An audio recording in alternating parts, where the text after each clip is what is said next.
TV au plaisir de vous retrouver ci seen programme yu ni mel ñu am mbégte di ci ànd tout le temps ak yéen également di ci ànd ak nos invités tey ñu am mbégte di fi recevoir Ndeye Sow Leila bu APR Ndeye Sow Leila bu Macky Sall Ndeye Sow Leila également bu Wally Seck donc tey ñu fas yéene waxtaan ak moom ci li nga xamante ni moom moo di ponk yi gën a fës ci actualité bi Ndeye Sow maa ngi am mbégte di janawaat ak yow di la nuyu te di la bàyyi nga nuyoo. madame Diop maa ngi lay nuyu jombaajo bi séet bi yaa yee ree nag da nga war waru bandi dëgg nga war mais madame Diop est-ce que xam nga ku ma fase baaro Saudi man nag maa fase woon temps yi de. du yoon non temps yi nag ma bàyyi woon waaye nag. yaa ma defaraat chaise bi ma lay seen ci yeneen télé yi rek. nga bàyyi da ngay jaloux mbaadu. pourtant Aïssatou Diop rek laay dem sa xarit sa mag. waaye moom bëgg Aïssatou tax nga ut sant jëkkër ju sant Diop. day sàkk samay xarit. mais Diop yaa xarimaam bi mbaa du yow lañ ko wayal. moo yow man la xone jar naa sëy ba dee nag boobu way. non Diop yaa ba xarimaam boobu jar na. damaa bëgg Diop ñun ñi sant Diop ñi sëy ci Diobène yëpp ñu bokk nat teg ko jox ko jaamaan. jox ko kan. jaamaan. dégg li doy na waar Diop yaa ba xarimaam. borom lam yu Idriss yi mais nag da nga war nag da nga waru bandi quoi mënoon nga xaare ñu amandoo jëkkër boo. yow soo amul yoo la neex yaa bëgg. pour jëkkër. damaa gisut. yaa man dégg naa ñu ne chaque jour nga jot benn demande bu bees. mbaa dama koy xoolataay ni nga mel ni jonga ma macha allah tu as bonne mine teint bi gën a glow. non xam nga jonga ma bi nag dafa ancré ci man au fait. voilà modestie à part quoi. dafa moom yaa ko def. c'est naturel. mun a xeeñ neex ak cuuraay. waaw gis nga plateau bi yëpp yaa ngi ko ubaleeg cuuraay. yaa ko fa am mais daal bi ngay ut mënoon nga ma utaaleel daal. non yow sama sa ngi ñëw ndax dénkoon naa la sama bopp. mais bon lu jot yomb. yaa bëggul non bëgg naa mais amul problème nañu xaar. mais maa ngi lay nuyu. di la féliciter comme ni ma ko defoo woon. ci di la wax heureux ménage macha allah li ñu naan jabar xale jëkkër xale. yal na yàlla barkeel sëy bi. nee na toppal benn def ci njaboot yu barkeel macha allah. deux nga wala ni ko xale di waxee 2 1. non benn rek 2 la. aawa buuru këram. waaw yaa macha allah kon bu la kenn fekk si bëggoo de. dafa ne yow bëggoo wujju. moom sax bëggul.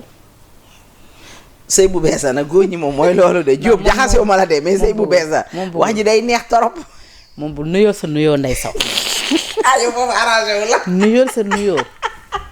sëy bu bees wax ja day neex yëpp bees ay façon yu bees ay mais tu es toute radieuse là mais bien vrai que monsieur nekku fi mais tu es toute belle j'aime ta tenue machallah maa ngi nuyu sa téléspectateurs yi du nuyu borom kër gi nag muy l'homme digne am fula ak fayda muy Pape Ngagne nga xam ne ma damay gis sama bopp ci moom du nuyu madame Ndiaye ma def madame Ndiaye yi wala ma def madame Ndiaye bi madame Ndiaye. madame Ndiaye yi wala. madame Ndiaye rek. maa ngi nuyu madame Ndiaye yi. waaw macha allah. di ñaan yàlla nag ñu wax fii lu fiy jëriñ Sénégalais yi. je pense qu'on a beaucoup à dire. je pense que dinañ am temps penda. parce que li xew fi ñu toll nii yëpp bëri na fii ci suñu Sénégal. on a un Sénégal qui est en train de wala qui a reculé de 60 ans en arrière. lu tax nga wax loolu. bon ci beaucoup de faits de choses.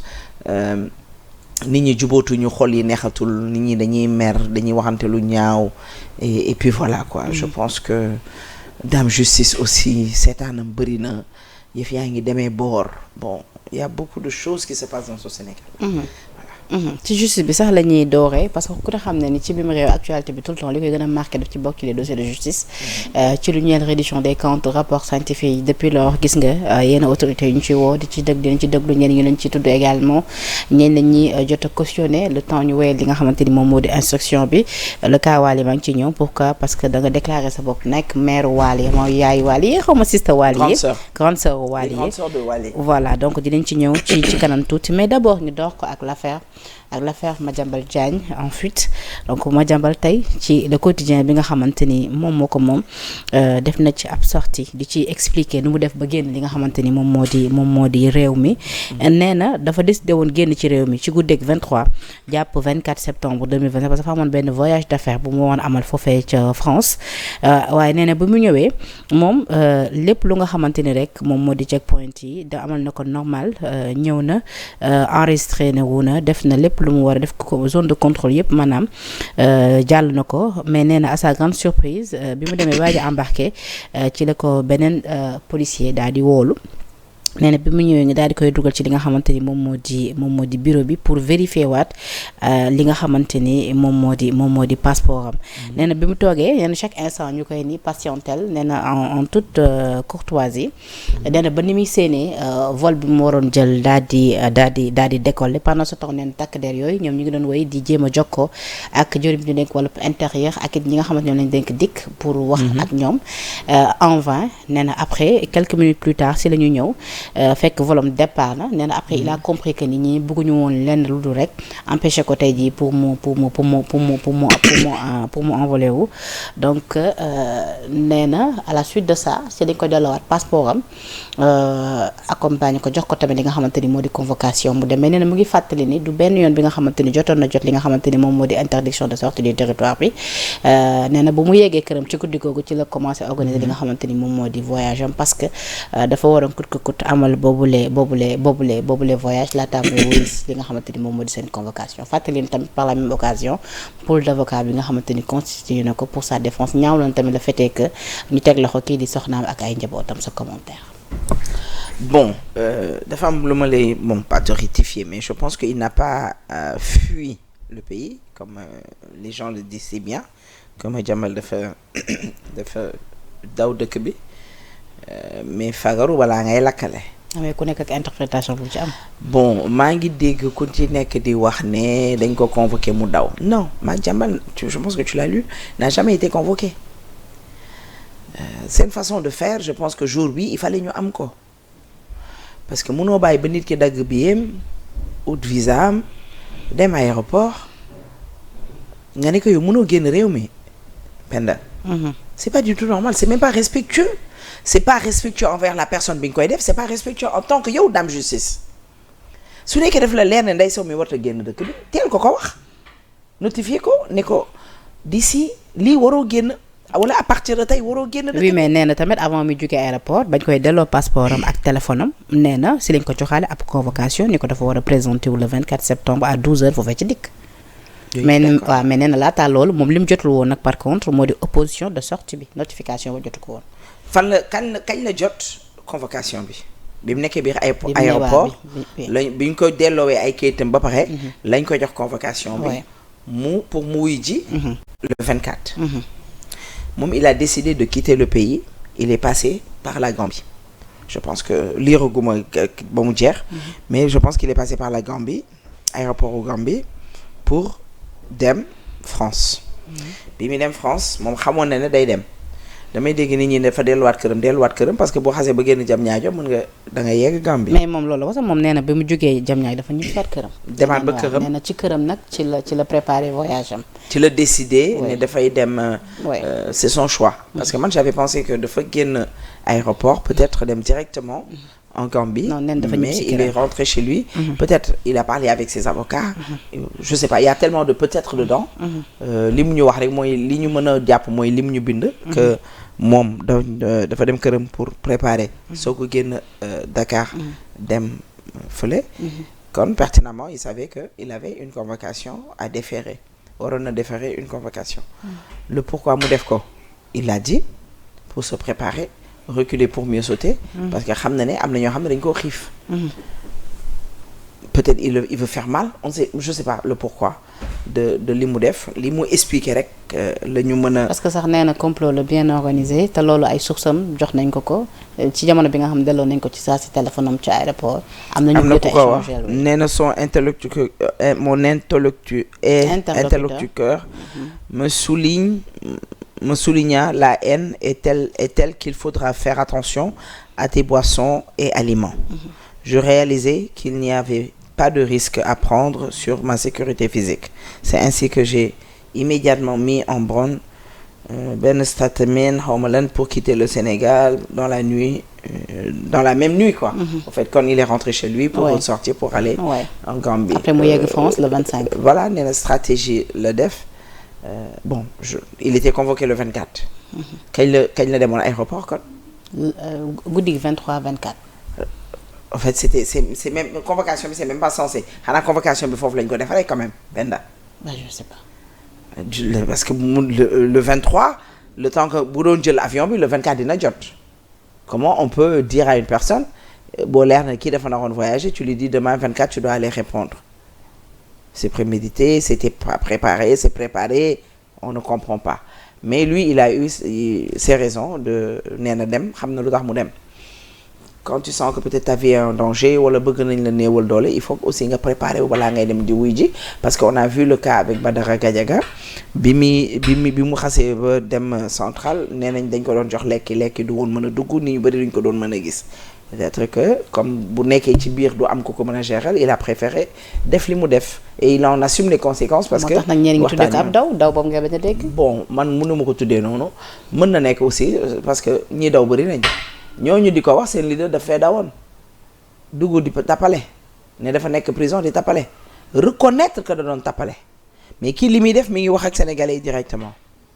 beneen bi on parle de sa femme et de ses enfants boo yoree société di liggéey bu nekkee dañ ne Saint-Tif dafa la épinglé les gens disent seen suñu noonu yi ñu ngi wax ay 21 milliards alors que on parle de 1 milliard ci li ñu wax ñeneen ñi ñu ngi wax on avait vu avec le cas de Wally c'est que 5 milliards jusqu'à 210 millions on parle de 21 milliards mais bi ñu xoolee dañ ne benn 1 milliard la moom jabaram muy Ma Bintou Diaby je la connais très très bien on a grandi ensemble à Grand Yoff muy jigéen bu digne bu am fulla ak fayda bokk fu baax nag ñoom ay jaaxanke lañ ay jaabi seen papa sëriñ bu mag la waa Casamance lañ xam nga kon xam naa Ma Bintou Diaby xam naa ne du dugg ci lu jubut du def lu jubut du def ci lu ñàkk fayda je la connais trop bien cette femme là je la connais petit ba grand ñooy ànd xam nga kon kooku xam naa ko ba ko jëkkëram takkee ba tey ba mu toogee ba tey jógut xam yaayam it nekk ku baax bokk fu baax encore je me répète kon du def lu jubadi ku yor société di liggéey nag lu ne mën na la jaa fekk ñi ngi koy masawu di masawu ay doomu wujjëm muy doomu jëkkëram ñu mag ñi ñu ngi leen di masawu parce que ñoom lañ ñu jàpp ñu ne dañoo laal ci société bi parce que xam naa ma jàmbal dafa ubbi société dugal ci njabootam parce que fii ñu bëri loolu la ñuy def dañuy ubbi société dugal ci ñi nga xam bu du sa njaboot say nit yoo xam la say xarit parce que léegi dëkk bi moom mooy loolu xam doo xam ñooy wóolu justice bi décidé na dugal leen prison c'est le choix de la justice. placé nañ leen sous mandat de dépôt. def nañ mandat de dépôt. temps ñu wéyal seen enquête. voilà ñi ngi xaar bu ne. mais yow mi xam famille nu ñu en tout cas jëlee bi lépp nouvelle. Voilà, on l'accueille avec voilà quoi. Peut-être ils peuvent se poser des questions parce que man gisaguma yaayam ils peuvent se poser des questions lan moo xew et le pourquoi wala lu ko waral parce que on peut dire aussi l'acharnement bu ñu am ci ki jëkkëram la moo wàcc ba ci ñoom ñu ngi def enquête defal nañ leen mandat de dépôt mënoon na ñàkk mënoon nañ leen takkal ay lam mënoon nañ leen takkal ay bracelet ñu dem toog seeni kër jusqu'à preuve du contraire ba ñu am ay preuves mais peut-être pour faire mal à Madiambal pour atteindre ko et je pense que Madiambal pare na ay waa këram bu yàgg pare na même bu leen seen papa waxul woon dara seen jëkkër waxu leen dara sax ñoom war na ñoo xam ne tôt ou tard bés bi day am je pense que pare nañ ko moralement et je pense que xam nga làkkat yi nag ñoom ay jàmbaar lañ je pense que moom Ma Bintou dina ko dund dignement loolu moom j'en suis convaincu doo mës a dégg loo xam ne wax na ko ci lu war a mën a dugal jëkkëram wala dugal ay doomu jëkkëram loolu moom leer na ma parce que nit ku ma xam la voilà. c'est-à-dire que ni jàpp nga ni même dans cette affaire bu ci xamoon dara sax peut-être face aux enquêteurs li mu ci war a wax yëpp du ko ci wax. non lu mu ciy xamu ci dara lu dul li fi ne et elle constate comme tout le monde que dañ ko woo parce que dañ ne xaalis bi ci loxoom la jaar. dañ ko woo parce que dañoo yaakaar ne xaalis bi wala dañ ne lii ci fi la jaar. Et là, les gens sur les médias, les faux journalistes là, nous parlent de 21 milliards. Et les gens honnêtes nous parlent de 1 milliard. Madiambal va venir. Il a son pôle d'avocat. Daoul Daoud, mi ngi ñëw. ci pôle d'avocat yooyu nag annoncé woon na ci ku mel ne maître Ciré Bathily moom nag nee na moom bokkul ci. nee na moom avocat doomam la parce que doomam mooy sëy ak doomu Madiambal mooy sëy ak doomam gorom la je pense noonu la ko waxee voilà pour man y a même pas de quoi fouetter un chat dañoo juum rek erreur la peut-être ñu boole ko ci wala ma jàmbal peut-être voudrait le mettre dans le pôle de maa ngi dégg ñu ne parce que avocat Ousmane la kon moom mënut a nekk avocat est-ce que il est toujours l'avocat du leader de Pastef est-ce que mi ngi nekk avocat kooku ba tey on a vu avec le cas de Wally Seck avocat ci avocat waaw il est dans mi ngi ci dossier bi pour man loolu mënta nekk problème parce que nit bu nekkee dem nga ba mënoo am tamit benn retenu kon jaxul ngay liggéey dafa am liggéey yoo xam ne da nga ci war a am retenu mais li ci am yëpp tamit moom Madiambal mu ngi koy déplorer nee na ba ci licenciement yi jàpp na ni peut-être ci ni mu waxee mënoon na ci ñàkk licenciement yan yi am ci njiital dikk ak ki nga xamante ni moom moo jiitoon police bu AIBD yooyu yëpp wax na ci mais aussi li nga xamante ni moom moo di mandat d'arrêt bi nga xamante ni maître Bamba Cissé décerné na ko mu wax ni tamit jël na ci acte. penn ñii dañoo bëgg ñu dàq rek dans un pays normal su nekkee dañoo bëgg couper ay têtes c'est le ministre de l'Intérieur en personne qui devait démissionner on l'a vu barki démb en France quand le premier ministre a senti que ça ne passe pas il a démissionné. parce que xam na ni lii du dox pourquoi et dàquñu au fait wàcce wuñu leen parce que dàquñu leen parce que ñu ngi leen dugalaat ci yeneen i poste dañ leen jëlee fii rek jënd leen damier la rek dañ leen génne fii dugal leen fii comme ils ont fait avec le remaniement def naa su dàq doon am bàyyi di am c'est le ministre des affaires étrangères bi nga xam ne frontière bi mi ngi mel ne Rido Maïga suñu frontière yi comme Rido Maïga barki démb la ñuy wax bi ñuy soog a ñëw lañ ne yalwaankat yi fi nekkoon yu Niger yi et tout jëlee nañ leen fi même pas une semaine ñu gisaat leen fi. loolu nag war ngañ ci sax félicité parce que Sénégal 7 def nañ ci liggéey bu mucc ayib ñun ñoo ci def reportage bu nga xamante ni après chaîne yu bëri reprendre su ma jumul sax RTS reprendre nañ suñu ay image donc à la suite de ça la ñu gis ministre bi présent sur le site ba ay déguerpissement am ci loolu tamit war nañ ñu ci santé. dañoo gis foofu moo tax liggéey xale yi fii équipe bi ñu ngi liggéey. non Sénégal 7 moom yéen moom macha allah nag patron bu mel ne Pam ngeen boo leen liggéeyul leneen lañ leen laaj parce que liggéey la xam. ku ko xam ci loolu nga ko xamee. mais même buñ ko gisee def ko tu sais Penda on peut le faire mais dafa war a am suivi. dafa war a am suivi bu nekkee ne dañu am frontière yoo xam ne comme Rido Maïga. je pense que c'est le ministre de l'Intérieur. qui devait démissionner.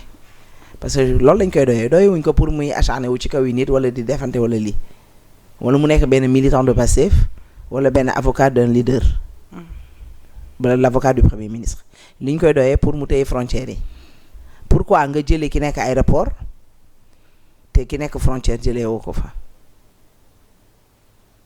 c'est ça ma question parce que je pense ki nekk frontière kenn jëlee woo ko fi comment il a fait pour passer ces frontières là et du moom kese beaucoup de gens des fois sont recherchés au lieu de sont convoqués ils passent la frontière comme ça il faut pas que ñu ñëw expliquer ma non bu ñu jaar frontière bi dañuy jël benn scooter jaar fii wala benn kii jaar fii non frontière on parle de frontière suñu demee ba mel ni Rido Maïga encore une fois wala toile kon y a problème kon moom il avait avoir la grandeur Bamba Cissé devais avoir la grandeur de démissionner soo démissionné ba pare nag keneen kuy ñëw mu dàq ñi wala ñoom ñu pousse te kenn dàqu leen dañ leen a wàccee yóbbu leen feneen loolu kese la Penda. d'accord mais du populisme encore. oui cette affaire fan lañu mën a yóbbu. ba pare ñoom dañoo wàccee koo xam ne sax defe naa ñoom ñoo tooñ kooku parce que ku dul Madiambal on l'a vu avec le cas de Mansour Faye mënoon ngeen koo bindal kayit ne ko amatu xa génn Sénégal pourquoi attendre ba nit ñi dem aéroport on l'a fait avec le pétrolier là Manar Sall ils l'ont fait avec beaucoup de gens yoo xam ne ils l'ont fait avec Racine Sy ils l'ont fait avec Ablaye Seydou Sow ils l'ont fait pourquoi vouloir humilier des gens yoo xam ne yàlla toroxu leen bëgg a toroxal ay nit ñoo xam ne yàlla toroxu leen parce que Penda loolu lay nirool bëggoo ma ñëw Sénégal 7 mais balaa may ñëw woo ma ne ma ndey bëgguñu nga ñëw Sénégal 7 looy bàyyi ba mu ñëw Sénégal 7 nga bëgg maa toroxal moi c'est ça ma question en fait pourquoi attendre que ces gens-là viennent jusqu'à l'aéroport pour leur dire que vous n'avez pas le droit de sortir vous n'avez pas le droit de quitter le territoire sénégalais avec le cas de Wally Seck c'est la même chose Wally génn na dëkk ba pare ñu soog a bind kay ne Wally Seck warut a génn dëkk bi mais quoi on joue ça c'est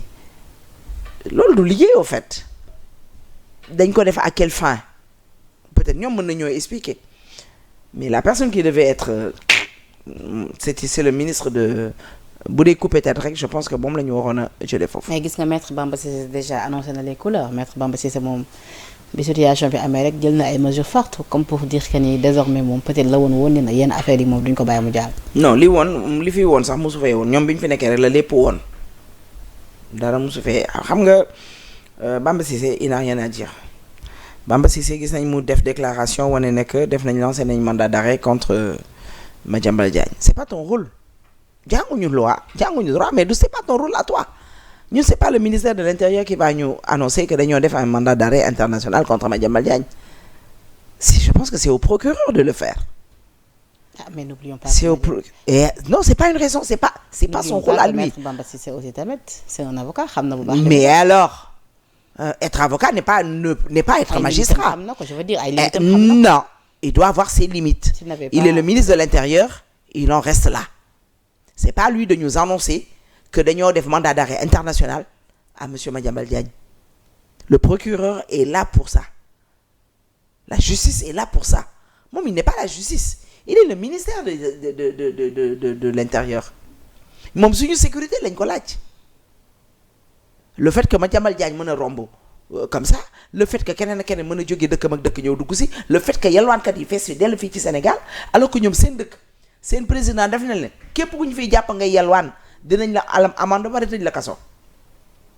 ñun on lui demande suñu frontières yi ñu naan jihadistes yaa nga fa fees fa dellu ñun loolu la ñu seq ak moom sequñu ak moom mu ñuy annoncé la couleur que telle personne ou telle personne on a lancé benn mandat d'arrêt. C'est pas lui qui doit le faire. Et pour man li ma jot a xam as néew kayit boobu waratu moom waxuta comment on peut dire ça loo xam ne dafa faussé déjà kon dañoo war a c'est quelque chose à refaire voilà moom il n'a rien à dire fi ñu toll nii maa ngi koy gis muy def playboy di def boy Ousmane da lay dàq léegi de fi ñu toll nii yaa ngi bëgg a jël buzz bi ci kaw Ousmane Sonko seetlu woo temps yi ma ngay au fait man j'ai un problème avec ces gars-là. il faut la tire. Pourquoi nga jàpp dafa bëgg a jël muy montrer que il fait de la tire di ko publier lan la kan lay napp kan lay defanteel qu'est-ce qu'il y a au fait pourquoi tout ça déguerpissement yi muy def man damay rafet njott ne dafa fekk dossier bu nekk sur la table boo xam ne ce monsieur Tine là géré woon na ko ba pare parce que mënta ñëw tey suba mu déguerpir parce que balaa ngay déguerpir ak ay nit da ngay waxtaan ak ñoom ba pare. déggoo man la ñun dañ ci def reportage. xëy na reportage bi la seetaan. non reportage bi même bu nekkee da ngeen cee def reportage keneen parce que da ngeen ci def reportage rek que demain on prend les ndaraan les trucs et tout les pelles les trucs pour dem les sous-estimé nga ñu nag. non tu n'as pas compris vous avez fait une très belle émission xoolal reportage bu rafet ngeen def loo xam ne wane na lu bëree mais loolu du raison effectivement raison la pour ministre de l'intérieur wala suñu autorité xam ne dëkk bi fii la toll. lii moo fi am mais on va prendre des mesures mais vous faites pas un reportage léegi et le lendemain le ministre se réveille pour aller déguerpir des gens benn déguerpissement ça se passe pas comme ça da ngay xam kii fan nga koy recaser kii boo ko jëlee malien bi yalwaan boo ko jëlee foo ko war a yóbbu Penda nga foog est-ce que xam nga foo ko war a yóbbu doo ko jël rek yóbbu ko sa Mali direct Niger directement wala Mali wala Burkina wala feneen da nga koy yóbbu central ba pare foofu lañ lay nitee après ñu xool ku ci nekk nan lañ lay rapatrier c'est tout un benn processus la benn procédure la moo tax ma ne effectivement reportage bi comme ni nga ko waxee baax na mais c'est pas parce que def ngeen reportage bu baax que dès le lendemain le ministre de l'Intérieur pour jël benn décision n'est que maintenant j'ai regardé ça et non moo tax ma ne soit et damay rafet njott ne daf ko fa fekk mu def ko continuité comme l'État est une continuité le ministère est une continuité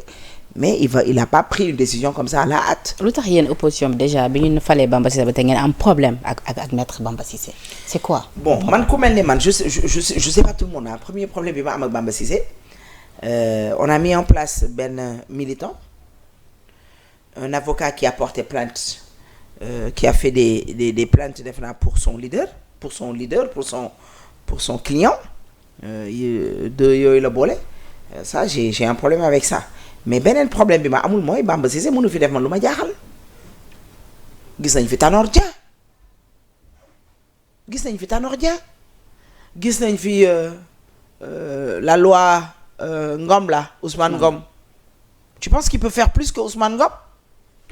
Tu penses que ce gars-là peut faire plus que Ousmane Ngom? On a vu je pense comment il s'appelle le gars de Linguère là nekkoon na fi ministre de l'intérieur. Aly Ngouille Ndiaye. bi ñuy dem élection barki démb kan moo fi nekkoon ministère de l'intérieur. Antoine. Non pas Antoine. Makhtar Cissé la ñu bëri loolu la ñuy jaawale. Makhtar Cissé il peut pas faire plus que ces gens-là. nit ñi naan non élection moom lii mën na sàcc non mënu ko bu ñu doon dem bay sàcc élection sàcc bu flagrant lay doon maanaam siif lay doon siif ñëpp teg ci seen bët. kon yow àndoo ci ñi nga xamante ni jàpp nañ ne wii dañ ko war a wàccee parce que même ci li nga xamante ni moom moo ñeel su boobaa war transparence ci organisation des. dama ne la moo tax ma ne la xam nga lu muy doon mën na nekk xam nga dañ naan sàcc élection transparence mën na nekk mais luy flagrant lay doon parce que sàcc élection kenn mënatu ko fii ci Sénégal yàgg na mënatul am.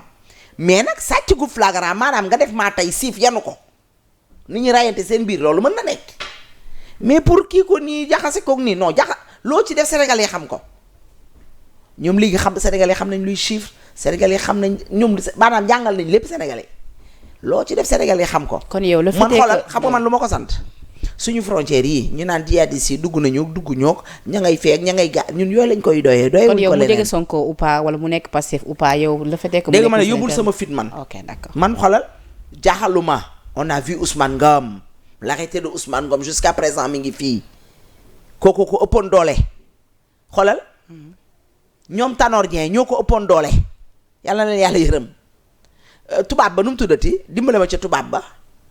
xool tubaab bi nekkoon ak Abdou Diouf moo ko ëppoon Jean Collin du moromam ci doole moom jaaxaluñu Penda day ñëw def liggéeyam ni mu waree mënu ko mu dégager te ku ñuy gaaw a dégager lay doon parce que en ce moment il se la pète quoi yow tir bi ngay dem séance de tir bi ngay dem ñun lu ci suñu yoon koy napp. yéen lay napp. kan lay napp dem di wane tir kan lay tirer kan lay défanteer au fait ces gens là pourquoi ñu zinzin quoi. parce que yéen tamit ngeen gis mu dem defi tir ngeen ni kan lay napp. non mais attends parce que ay images yu. pourquoi ngeen war ko jàppee affaire non boo déggee ma lay wax damay wax nii rek mais le truc là c'est qu'est-ce qui se passe en fait il parle avec qui ñan la ñuy waxanteel quoi. Pourquoi ces gens-là sont différents et man je me pose la question mais normalement war naa xam réponse bi ils sont différents parce que ce sont des nuls xamuñu dara ba doo la arriviste da ngay defi tiir loo ñu ciy wan da ngay Ousmane ku koy teel a teggi lay doon parce que daf ko bëgg a ravir la vedette te xam naa ne waa ji du ko nangu. alors Ndeye Sow sa commentaire tamit ci li nga xamante ni moo ñëw ba tey rapport yi ma tudd sànq le cas de maître Moussa Bocar Thiam bi nga xamante ni nekkoon na fi ministre ci nguurub ki nga xamante ni moom moo di Macky Sall nekk tamit responsable foofee ca APR moom nag nee na ñi nga xamante ni ñi ngi yàkkamti mu comparaître ci li nga xamante ni moo di haute cour de justice ñooñu moom certainement dinañ jël seen mal en patience nee na tamit jàpp na ni priorité yi gouvernement bi dafa war a nekk ailleurs plutôt que di sëgg ci ay mbir yi nga xamante ni ñoom seen ay projet la woon projet yi nga xamante ni boobu ba tey ñoom ba ñu ñëwee sax dañ ci waroon jaajëfal rawatina li nga xamante ni moom moo di progrès yu mu def ci wàllu numérique jàpp ni sax ñoom ba ñu ñëwee non seulement moom dañ ci waroon jaajëfal ki nga xamante ni moo di l'ancien président Macky Sall. xam nga Penda y a que Dame Justice qui marche est-ce que xam nga loolu ministère de la justice rek mooy dox. te dox bi kat du dox bu def nii de dafay doxu jaan amul beneen ministère buy dox gouvernement bi amul dara lu ci dox et Dame Justice ne donne pas à manger Dame Justice fayul suñu courant ministère Dame Justice fayul suñu ndox ministère Dame Justice fayul suñu école doom ministère justice fayul suñu location jënd lu ñu kër jënd lu ñu oto Dame Justice amaluñu teraanga yow te pourtant ministère boobu rek koy dox yëngali. jéguma ko woon de yaa ma ko. waaw parce que yow jëkkër a ngi laaj njël waaye doom jooyagut xamaana bu doom jooyee di nga xam nga mag ñi dañ naan doom jooyal jëkkër laajul njël sama saana gi. mais man gis naa yeneen ministère yi ñu ngi dox. mais waaw tu es journaliste tu peux me dire ban ministère nga gis muy dox si. urbanisme rek mu ngi dox chaque jour ñu wane fi ñu ci toll ci liggéey bi Balla Moussa Fofana barki démb rek assisté na ci benn sama yóbbaale xaaju presse bi yëpp. ñu ngi ci ay progrès. Penda dama laa bëgg. xam nga Penda dañoo nekk ci jamono ju naqari ju metti famille ak joo xam ne solidarité bu may mën a jéem mu ngi dox gis nañ barki dem ci mën bi ba ñu amee rek déployé nañ ay moyens Touba yóbbu nañ fa ay matériel ak yu ni mel jàppale ko askan bi ay ndàmpaay jàppale ko askan bi. Tu penses que les gens de Touba ont besoin de matériel et tout? ah pourquoi pas ci ku nekk. assainissement bi mi ngi dox kon. non assainissement moom problème la ba tey. kon baax na Penda dañoo toll ci ouverture des classes uppi tey jàng tey mu leer na la amul mënu nekk on ne sent pas le ministre de l'éducation communiquer ak sénégalais wax ak ñoom ne leen wax dëgg yàlla ren moom ubbi tey jàng tey amul ñun nii la ñu bëgg a doxalee nii la ñu bëgg a doxalee je pense que ci boobu lañ tollu déjà ministre du commerce. ah ministre bi kay mi ngi wax ba annoncé ay mesures interdiction téléphone bi ci classe salle de classe. mais arrêtons quand même salle de classe mosoo yóbbu téléphone arrêtons sa doom yow boo amoon doom day yóbbu école téléphone am kan la doomam di yóbbu téléphone école à moins que yow yaay bi yóbbu ko wala papa bi. xale dañuy yóbbu téléphone de. dama ne la ci kaw yëgoo ko école yu bëri même boo ko yóbboo du dugg ci biir classe bi on te fouille kon raison de plus pour sax defaraat toogaay yi ci biir école yi parce que école yi ma xam man suñuy doom di ci ne suñuy doomu sœur di ci ne suñuy doomu keneen di ci ne balaa ngay dugg dinañ fouiller sa sac xool ba xam dugal nga téléphone wala dugal parce que en classe xam nga amul importance dugal le téléphone biir classe parce que tu n'envoies pas de message tu n'écoutes pas tu ne fais pas d'audio tu n'appelles pas xam nga kon loolu da koy wax ak ñeneen mais waxu ko ak ñun ñi nga xam ne macha allah suñu fii dem dikk na demut. ministre du commerce ceeb commerçant yokkal nañ ko seen bopp cher na diwlin suukar lépp a yokk li doon jox 1000 francs mi ngi jax 3000 li doon jox 3000 mi ngi jax 6000 on ne sent pas ministère du commerce fan la féete fan la nekk lan la ñu jàngal lan la ñu xam Café Touba xëy jéeg yeneen ak yeneen y a aucun ministère qui marche. ministère de la jeunesse lan la fi mën a defal jeunes yi ma rencontré tey avant may ñëw rek dañoo wax a wax ba man mii damaa tiit. ma ne kon jeunesse bi ñu ngi dund loolu yëpp li ko expliqué mooy anam bi ngi leen joxe réew mi da ngeen yàqte réew mi jël xaalisu askan bi ba pare jox leen réew mi kon nag mënuñu def grand chose. dafa mel ne yow li nga wax nii premier ministre wax ko dafa mel ne président de la république Diomaye waxul lii sa Sarr laa it waxul lii waa jooju sant Sarr. xaw ma Mahamad Sarr la xaw ma Moustapha Sarr xaw ma nu mu tudd. Abdourahmane Sarr waxul li nga wax de Abdourahmane Sarr nee na dafa mel ne nee na det caché amul de wala liir ko bind na liir ko yow penn yaa ngi yor sa téléphone. Abdourahmane Sarr ma defoon ne àndul ak sortie bi Macky Sall def. non xam nga àndut ak sortie bi ak wax ne det caché det erroné moo am penda erroné maanaam ñu ne penda. dafa nëbb téléphone Ndeye Sow keneen ñëw ne déedéet nëbbul téléphone bi de téléphone bi dafa erroné y a une différence ou pas y a une différence Penda wala téléphone bu erroné sa xel bi moom newu fi xam nga fan nga tukki mais sa xel mi sori na lool. sama xel mi ngi fi ma jàkkaarloo ak yow. mais dama ne téléphone bu erroné ak téléphone bu ñu caché am na différence. Le monsieur maintenant il ne parle pas de dette cachée il nous parle de téléphone de dette erronée lui ils ont rien à le gars là n'a rien à dire kooku Diomaye daf ko war a ragal Ousmane Sonko daf ko war a ragal ndax fu mu nekkoon fan la jógee ñooñu moom franchement amuñu rusukaay amuñu jom man genre ni ñooñu bëgguma wax ak ñoom li day am fulla ak fayda ba Ousmane Sonko dalee wax dette cachée ba tey moom yi mos cee ànd ak moom ndax saa yu Ousmane waxee dem gauche moom mu wax dem droite loolu ñëpp constaté nañ ci conférence de presse bi Ousmane Sonko doon def bi ñu ko joxee parole ku ne dégg na li mu wax il n'était pas en accord avec Ousmane Sonko dafa ne que la dette est soutenable dégg nañ mu wax ko. waaw kon ñoom on ne demande pas de savourer wala de ne pas savourer wala d'aimer wala de ne pas aimer la sortie de Macky Sall wala voir Macky Sall mais pourquoi regarder et écouter toi tu as ton travail am na liggéey bu ñu la jox mais gérer sa liggéey. bul toppatoo Macky Sall c'est un citoyen sénégalais buy doxam. ah mais su Macky Sall waxee det kenn mënu koo nëbb.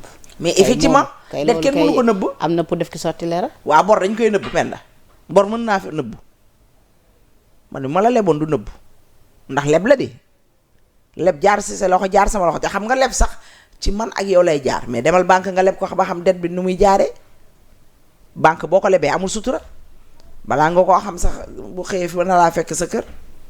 kon bor amul luñ ciy nëbb On leur demande pas d'être des répondeurs automatiques. On leur demande de travailler pour ce Sénégal-là. Macky Sall a tout fait pour ce Sénégal-là. Li ci des xam nga li ma naan lu mat yàlla moo ko yor su Macky Sall matul ñoom nañu mottali ndax ñoo fi ne amaana su Macky Sall continuer woon wala ki mu joxoñooñ bu fi nekkoon bu fi toogoon kon ñoom ñun continuer ñoom amuñu lu ñu wax. Fadilou Keita concernant Macky Sall def na poste nee na dañoo war a saytuwaat ci nu mu gën a xóotee dossier yu mag yi nga xamante ni amoon na ci jamono yi Macky Sall rawatina affaire Petro-Tim affaire ArcelorMittal ak événement tamit yi am entre 2021 jàpp 2024 ndax nee na yooyu li dossier war a mun a tax ba ñu mun a ba président Macky Sall mun a répondre de ses actes devant la justice nee na également dañoo war a saisir li nga xamante ni moo di amu Macky Sall yëpp ak yi nga xamante ni doomam am na ko ak soxnaam yi mu am yëpp ci yi nga xamante ni moo di ay supposé prête-nom nee na tamit jàpp na ni moom ak ay jegeñaanam lu ne mel lañ leen war a traquer avec la plus grande fermeté. propos yi nag la defoon ab poste ci li nga xamante ni moom moo di comptam concernant Macky Sall. kooku moom saa yow yaakaaree ne noppi na rek il faut sa grande bouche quoi. jàpp na tamit ni dellu si Macky Sall ci wàllu politique bi c'est ce qui se prépare te loolu warul. ñoom nag ndeysaan ay waaye. ndax nee na boo xoolee ki sortie bi ba Bourgier ak sortie Cheikh Yérim yëpp c'est ce qui se prépare te lu ni mel warul. ndeysaan sant yàlla comme que Macky mën ngaa yóbbu ay fitu nit.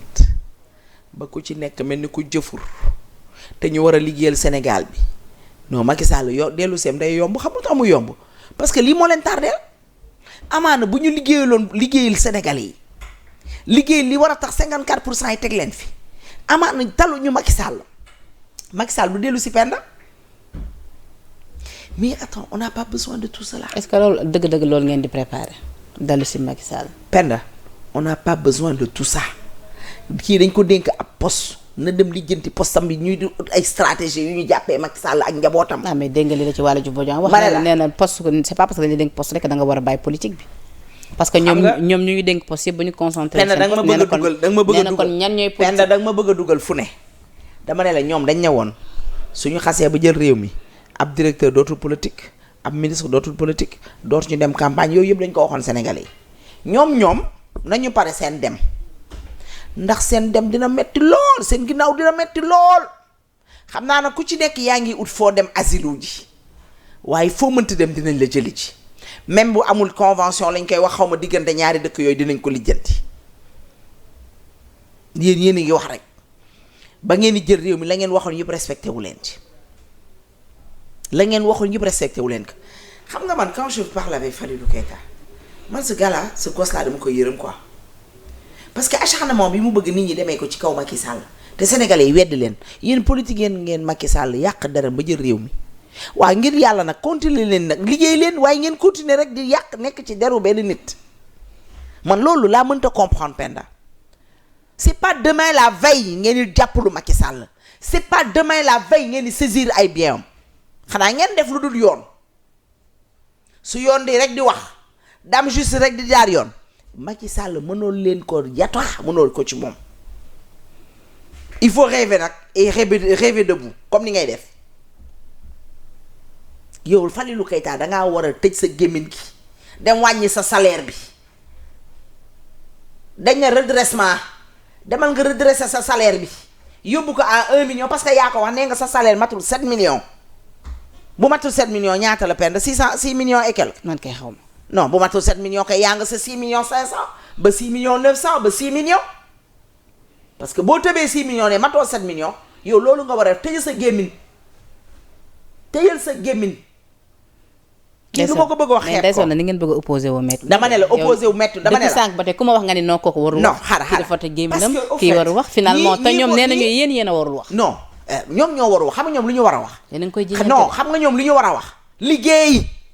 liggéey pour le Sénégal liggéey pour cette société sénégalaise ñoom loolu la ñu war a def amuñu leneen lu ñu war a def Penda ils doivent travailler et non parler ñoom xam nga tey sax dañ naan li ñuy wax moo ëpp li ñuy liggéey mais ñoom dañoo liggéeyul bañ naan non attends ces gars-là sont malades quoi acharnement ci Macky Sall kooku dafa barkeel kooku ndeyam da ko liggéeyal bàyyim liggéeyal ko ndeyam xëyal ko bàyyim xëyal ko ndeyam gontal ko bàyyim gontal ko yàlla bénir kooku c'est un enfant béni il est né béni il grandit béni mag il va mourir béni noppaliku leen waxuñu ne il est intouchable mais yàlla moo def loolu ci moom tey ku yeewu boo dee ku bëgg Macky Sall sa xol sedd na tey Penda waaye tey am na ñoo xam ne bi ñu yeewoo gis tey la xew fële ca dëkk naar yee seen journée neexul du ñu añ de ca Riyad Global Sécurité bi la fa xew cybersécurité forum ku ci nekk yor nga sa big ak sa feuille di bind yéen jëm leen a mel ni kooku Macky sax def na ci poste ni je remercie les autorités saoudiennes pour leurs aimables invitations au forum mondial de la cybersécurité de Riyad les 1er et 2 octobre 2025 est-ce que xam nga Penda fi mu Macky Sall dem yóbbuwu fa boppam il n'a pas demandé à être invité il n'a pas demandé à être invité yéen boo leen liggéeyee Macky Sall Sénégalais du ñu soxla retour am mais yéen 54% yi leen voté ñooy demander le retour de Macky Sall c'est pas moi en fait ñoom ñooy def lu war a tax Sénégalais yi bañ a soxlawaat Macky Sall wala keneen ak keneen wala Karim Wade wala keneen ak keneen ñëwaat ci dëkk bi mais su nekkee yéen opération tibb tànk su Macky Sall demee Amérique ngeen wax su Macky Sall demee France ngeen wax Macky Sall bu tëddee biir këram sax kaw lala moo jabaram ñu fa taw sax ngeen wax yéen Macky Sall yàq na seen àdduna mais penn pour man temps bi Falilou Keita jël ba posté bu ci posté woon pour tweeter massa waa Touba démb ñi ngi ci ndox la ñu fanaan bu ba set depuis commencement nawet bi ba tey Touba ngi ci biir ndox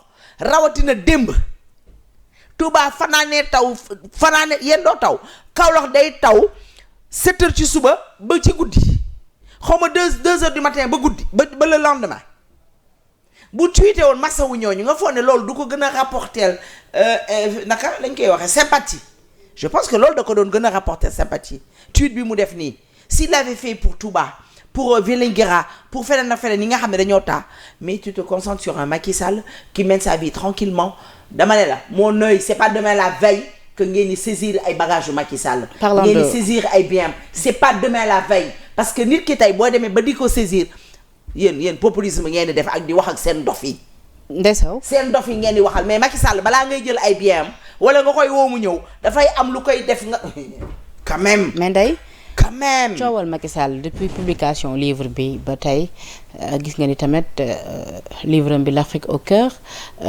am na sax chroniqueuse bi di Ngoné Saliou am na lu mu ci wax ci plateau ba ñu ne annoncé nañ ab plainte contre moom parce que dafa tenir ab discours ethniciste xaw ma daal lu ñuy wax noonu.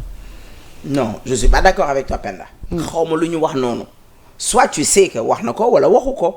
parce que aussi pour man ma mën a répondre il faut ma xam exactement ba xam toi tu es d'accord que li mu wax waxu ko wax. mais dégg naa ko ce matin mu excusé wu kon jàpp naa. mais c'est et alors c'est trop facile les trucs de Guy Marius Sagna là tu insistes tout le monde après tu viens pour dire que pardon et s'excuse pourquoi les Halpulaar moi je suis Halpulaar et je suis fier d'être Halpulaar man sama yaay Mimi la sama papa Mimi la ma judd ci Mimi màgg ci Mimi mais vrai que dama gàlle ñun on est fier d'être des Pulaar macha allah Pulaar ga ca taar ga Pulaar ga ca yaram gu nooy ga Pulaar ga ca wax ju neex ja Pulaar ga ca sell ga ca diine ga ca xam-xam nga booy wër ñu am xam-xam rek ñëwal ci Pulaar yi booy wër ko am éducation ñëwal ci Pulaar yi booy ñëw ci ñu xam li yàlla wax ci jaamu seen borom ñëwal ci Pulaar yi ci jongama gi nag ak taar gi da ngay ñëw ci Pulaar yi suñu góor yi taarkaala macha allah suñu jigéen ñi nag taarkaala ca nooyaay ba macha allah sama xaalis xii na Penda yow xam nga li ma yaa ngi jàkkaarloo ak man.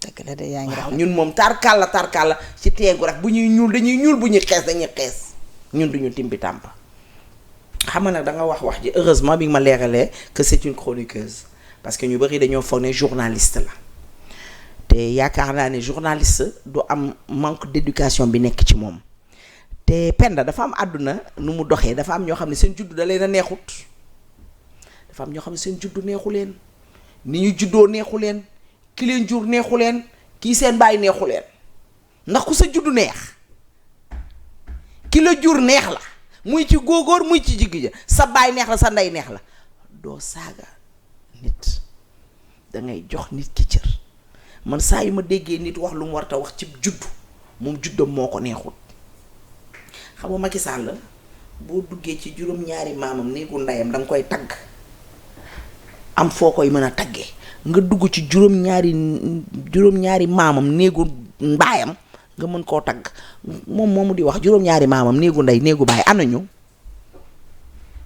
man mosumaa dégg ku wax ci moom mbaaxam te bu mu ñu yëngal nag ci dëkk bi lañ dëkk li ñu xam bëri na ñun demaguñu ci benn site di fa sàcc demaguñu benn télé sàcc fa defaguñu lu rëy waxaguñu lu rëy te waraguñu di espionner elle est impolie ku réew nga Ngoné Saliou ci réew.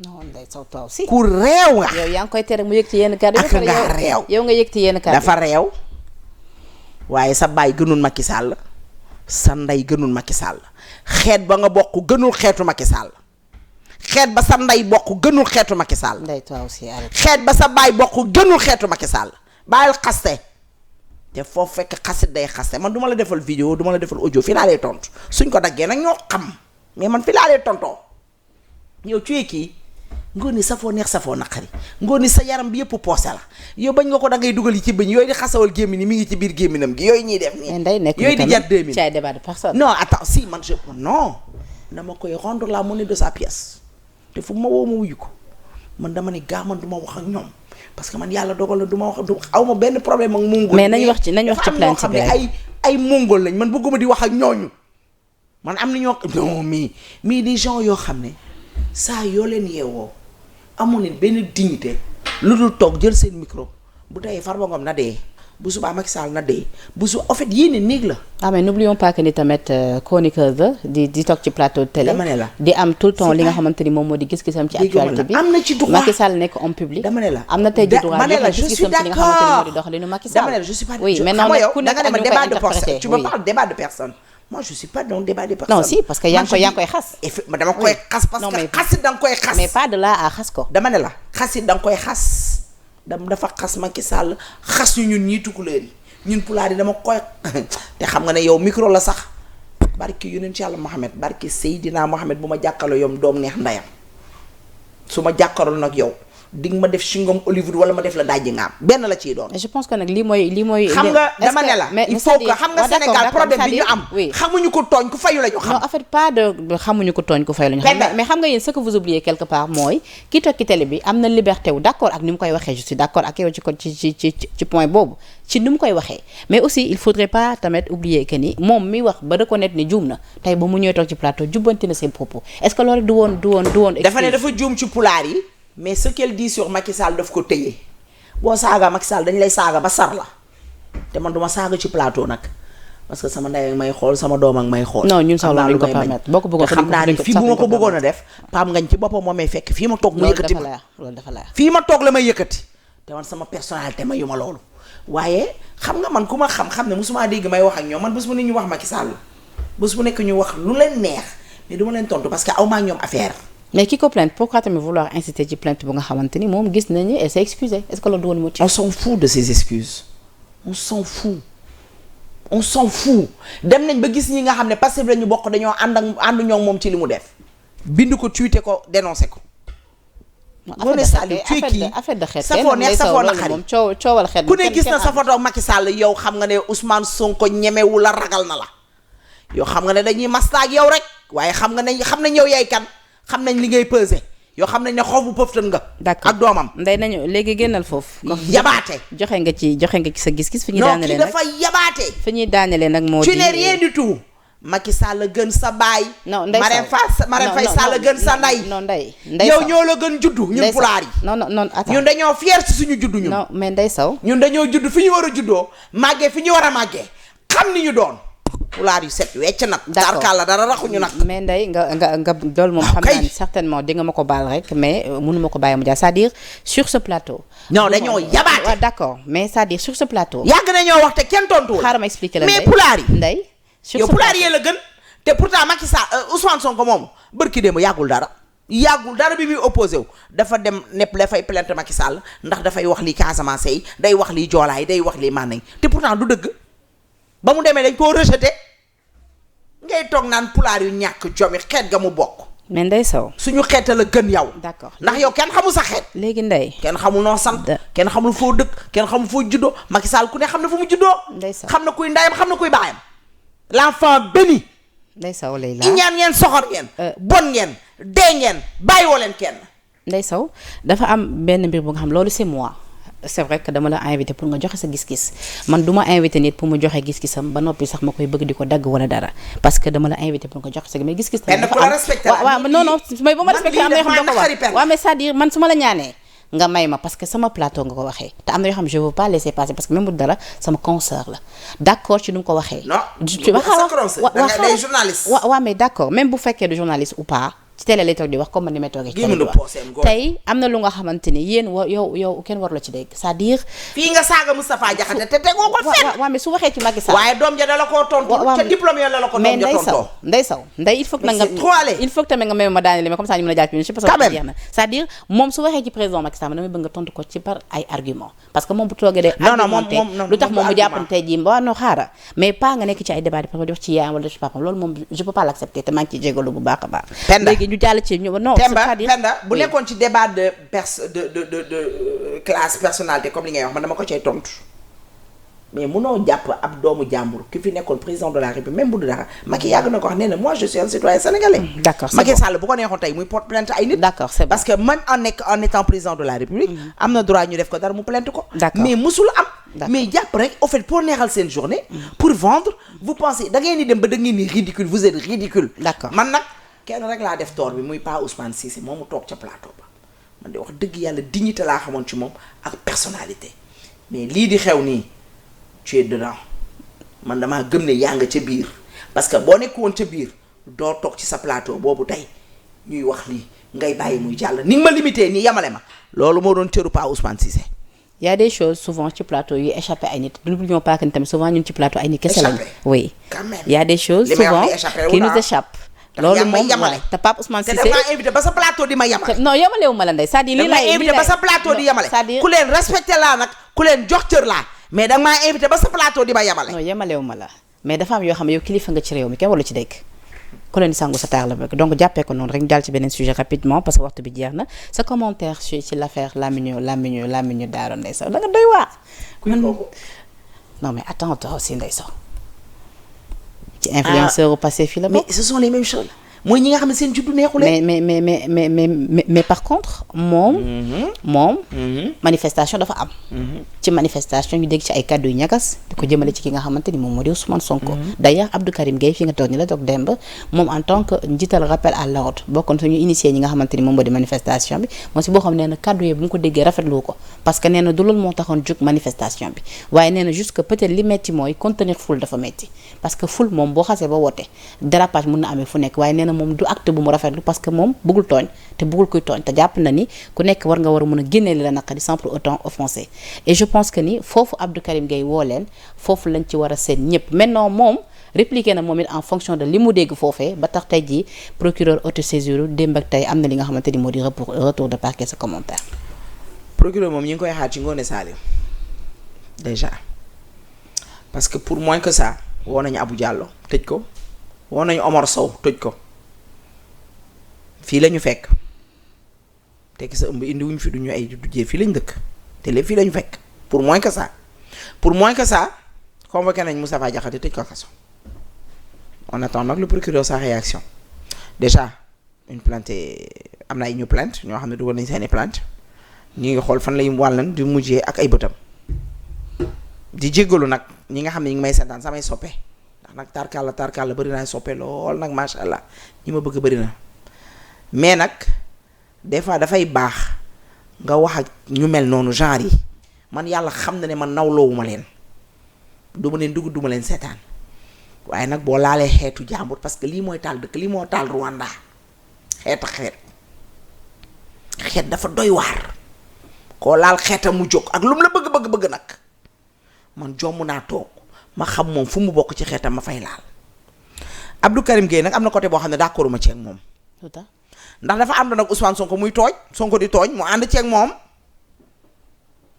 danga ne Abdou Karim Gueye nee na du ànd ak kuy tooñ wala waxoo ma lii. waaw waaye Abdou Karim yow da nga àndoon ak Ousmane Sonko muy tooñ.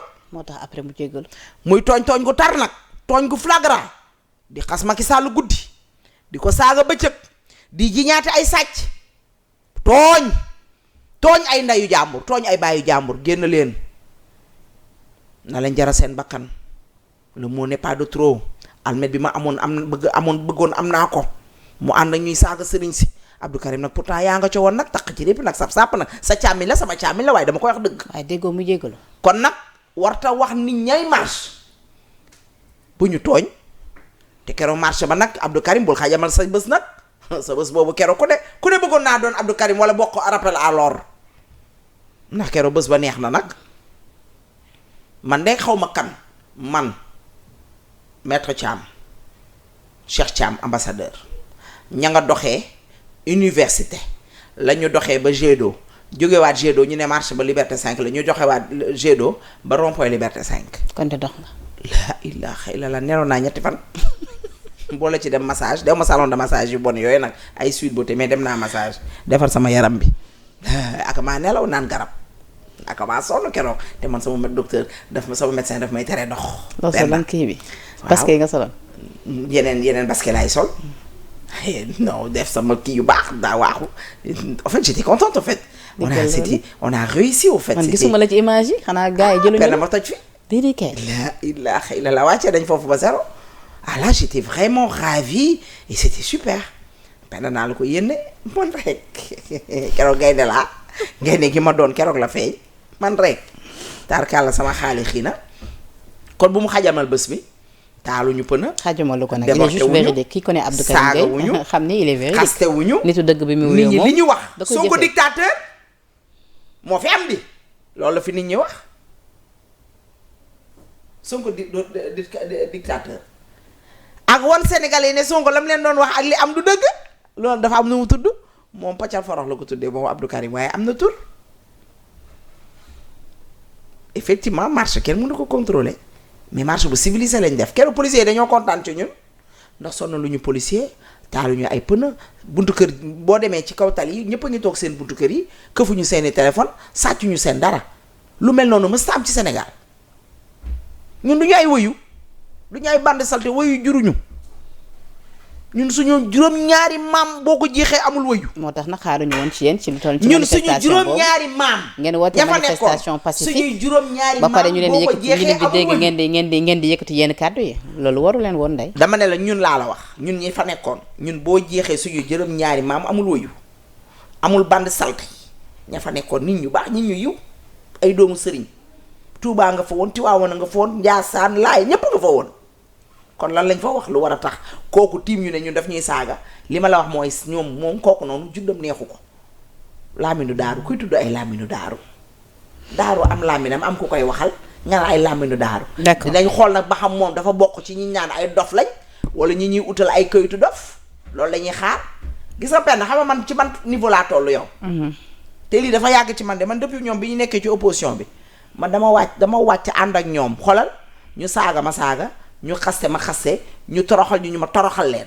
d'accord alors parce que nit ki boo ko nee doo ko topp fi ngeen jëm dafa soriwut nit ki boo nee du ko topp fi ngeen jëm dafa soriwut gis nañ leen démb lu ne yàq nañ ko procureur ne pat xëy na moom daa mën jooy dëjëm parce que dégg nañ ne procureur bu defee lii dafa déggul olof wala xamul lan mooy lii caga professeur bi dafa ay li ma gis man ci Sénégal leen de laa la yëgal ñi ngi seetaan loo xam ne fii ci Sénégal la ma doon wax ne ñii ku leen fotel di nga jooy ci loxo bi ba mu fees def ci loxo bi mais fii ci Sénégal ñi ngi seetaan lu ñuy naqari ji ëllëg penda nii muy demee nii ñi ngi seetaan loo xam ne dinañ jooy ci loxo bi ba mu fees def ci loxo bi yàlla nañ fi dee bàyyi nag te yàlla may ñu fekkee. amiin ndey sa waxtu bi jeex na.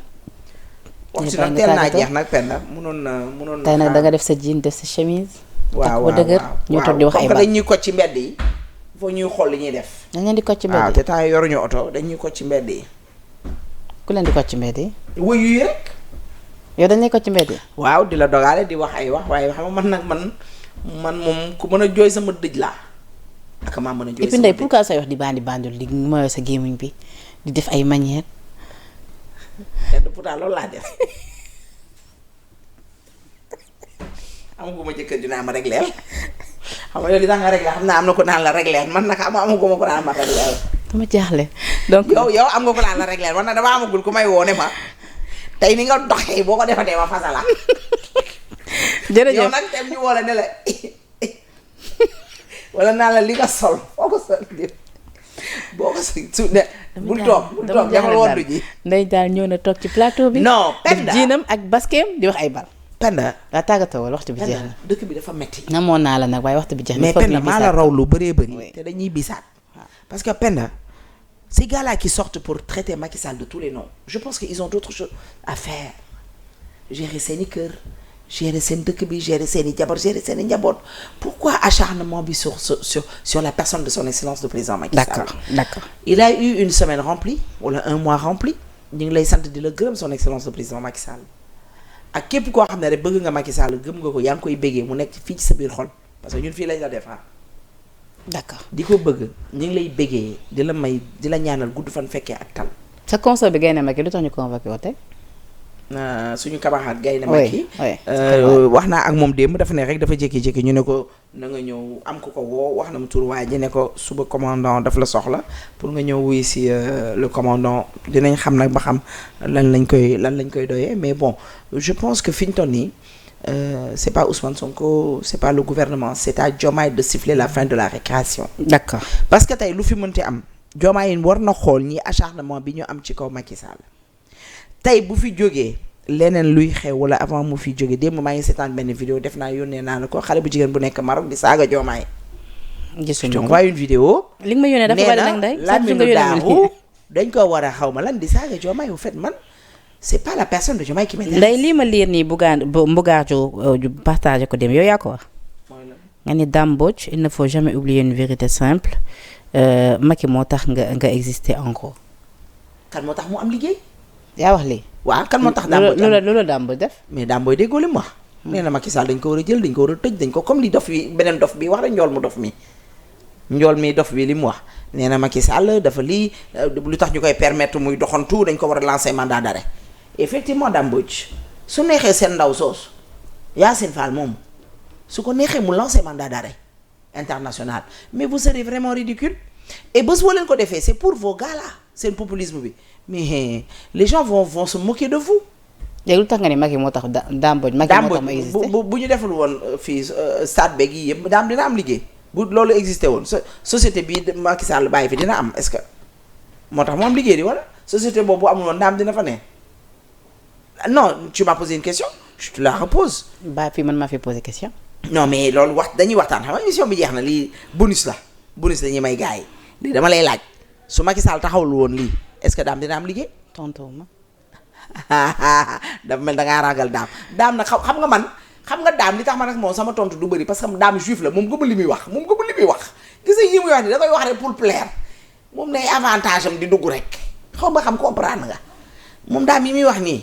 da koy wax ni pour plaire rek. moo tax daa nga tontu ko tontu bi xoolal pour dugg waxtaan. mais Mbougar moom am na lu ma des am na lu des. mais Mbougar naan day partagé moom ba pare di wane ne ba pare yow da ngay dugal gouvernement Diomaye wala gouvernement Ousmane Sonko parce que boo nee Yacine Fall na gaaw liñ leen fi tegee xam nañ ko soo nee Bamba Cissé na gaaw liñ ko fi tegee xam nañ ko kon yow da nga bëgg a wax ne ñoom de maanaam daal dañoo yëngal gouvernement bi rek pour benn nit ak njabootam muy Macky Sall quoi loolu la ñu bëgg a wax.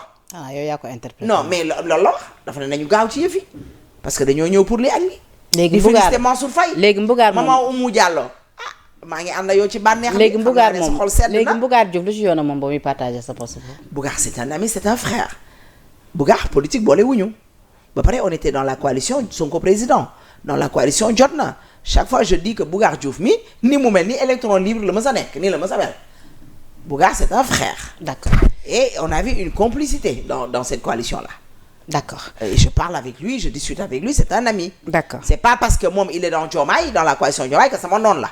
dof yee nag ñoom ñoo yaakaar ne ku àndut ak Pastef rek sa noon nga mais ñun pour man fii duñu ay noon. D'accord. mais man ñii ma jàkkaarloo man ay noon laa leen jàppee. D'accord ndeysaan. ay noonu république bi seen xol dina gën a dagg.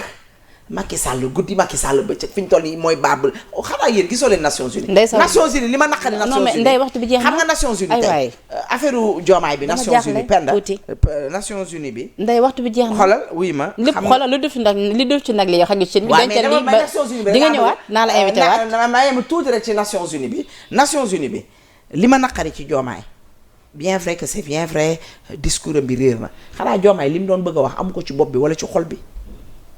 En tant que président de la République xam nga da fan mooy metti ci sa dëkk fan mooy métti ci àdduna bi. d'accord war nga mën a wax dinañ ci ñëwaat dinañ ci ñëwaat une prochaine fois malheureusement waxtu bi jeex na maa ngi lay remercier waat bu baax a baax si wuy si bi nga wuy si suñu invitation de remercier la régie tuuti moo nekkoon ci machine bi la rédaction de Sénégal 7 di leen remercier également di leen jox dig daje ci neneen i plateau jërë ngeen jëf